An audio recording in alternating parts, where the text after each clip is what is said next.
أعوذ بالله من الشيطان الرجيم بسم الله الرحمن الرحيم قدرمنو عزیزانو د خانوزی ولس ټولو عزیزانو ته السلام علیکم.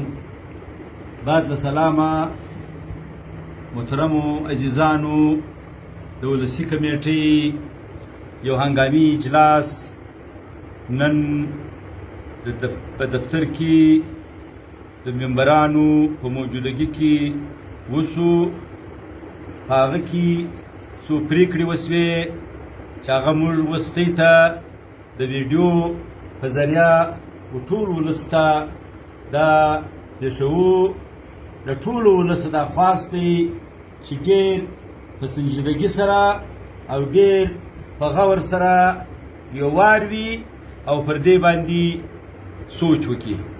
محترمو عزیزانو، پرون ورځ کې د زموږ د تورغر یونین د ځوانانو او د سرکار ترمنځ چې کومه پیښه سوې ده، ولسي کمیټې دا پریکړه وکړه چې د دې پیښې په ډېره سخته الفاظو یې غندنه وکړه.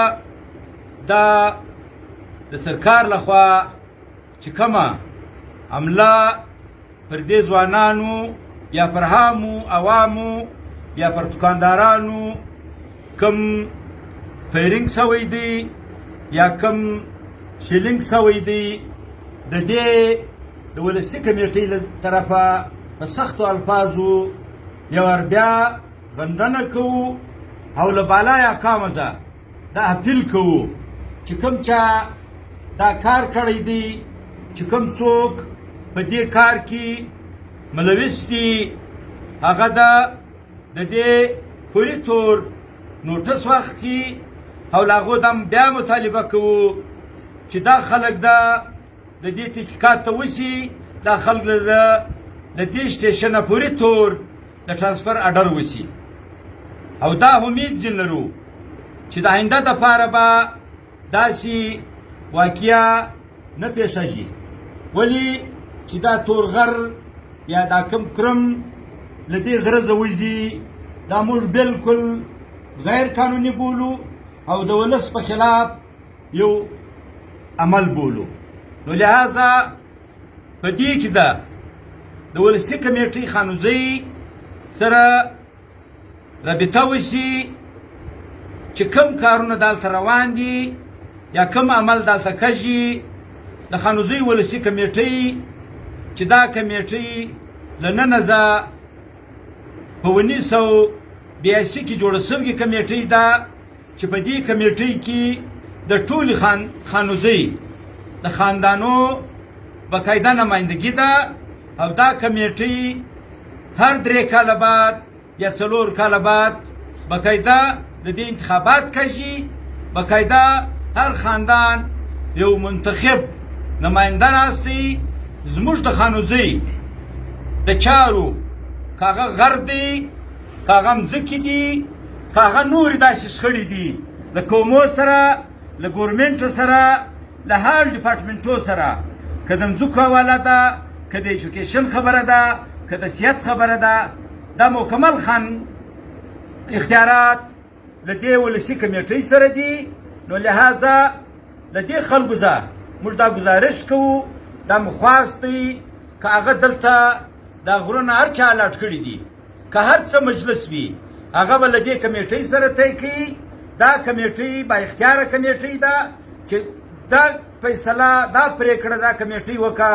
انشاءالله تعالی دا زموږ امید دی چې هغه به بلکل د خانوزۍ ولس سر په سترګو قبلوي.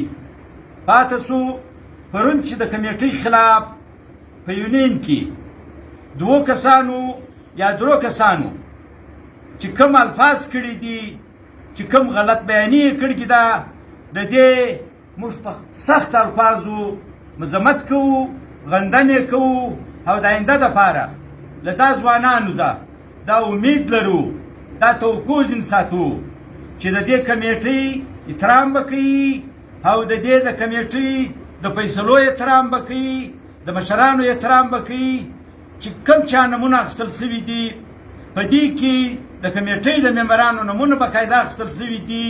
د دې موږ غندنه کوو او انشاءالله تعالی موږ د کمیټۍ د ممبرانو له طرفه دا یو چیلنج کوو انشاءالله تعالی چې هر چیرې داسې کار سوی دی د کمیټۍ د ممبرانو لخوا هېڅ داسې غلط کار به نه کږي او نه به سوی وي، او انشاءالله د آینده دپاره هم دا امید کوو، دا امید درکوو دوی ته چې ممبران زموږ د خاندانو مشران دي، دوی ټاکلي دي او د آینده دپاره به دا کېدلی سي چې موږ د ټولې خانوزۍ یو په آینده کې موږ یو غونډه اعلان کړو، د هر خاندان به په هغه کې خلک به راځي، د ټولې خانوزۍ مشران به راځي و موږ ته به باقاعده سلاوې راکوي. موږ د دې ولس پابند یو. دا کمیټۍ چې ټاکل سوې ده یو وار بیا دا خبره کومه د دې کمیټۍ باقاعده انتخابات سوي دي او د هر ممبر د خپلې کورنۍ نماینده په حیثیت راوتلی دي او دلته د ټولې خانوزۍ نمایندګي کوي. وسلام.